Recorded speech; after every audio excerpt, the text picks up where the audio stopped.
तर बच्चू कडू हे यांच्या सोबतच असणाऱ्या पक्षातलेच आता जे राज्याचं सरकार आहे आणि दुसरीकडे त्यांनीच दिलेल्या उमेदवाराला ते विरोध करतात ही भूमिका तर आहेच।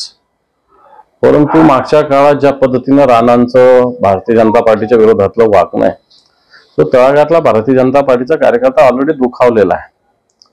वरच्या नेत्यांनी केलं असेल या सगळ्या गोष्टी, पण खालचे कार्यकर्ते तळागाळातले या गोष्टी मान्य करायला तयार नाही। हा मुद्दा सत्यच आहे। रोहिणी खडसेंना भाजपात आणू असं रक्षा खडसे म्हणतात। भाजपचं चालूच आहे ना वॉशिंग मशीनचं काम। कोणाला आणतील उद्या? ते सोनिया गांधींना नाही आणू म्हणतील। अमरावतीत नवनीत राणांवर बोलताना संजय राऊतांची जीभ घसरली।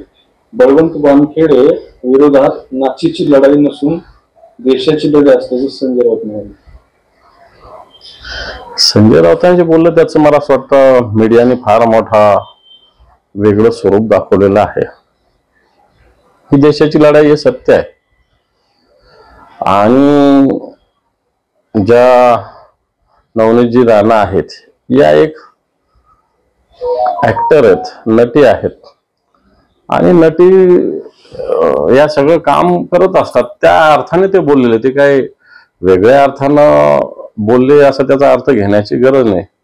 कारण ज्या काही ऍक्टर आहेत ते त्यांना नृत्य करणं वगैरे हे त्यांचा एक भूमिकेचा भाग असतो। त्या अँगलने संजय राऊत साहेब बोलले असावे असं माझं मत आहे।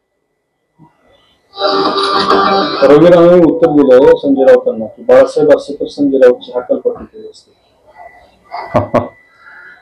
बाळासाहेब असते तर संजय राऊतांची हकालपट्टी केली असती असं रवी राणा बोलतात।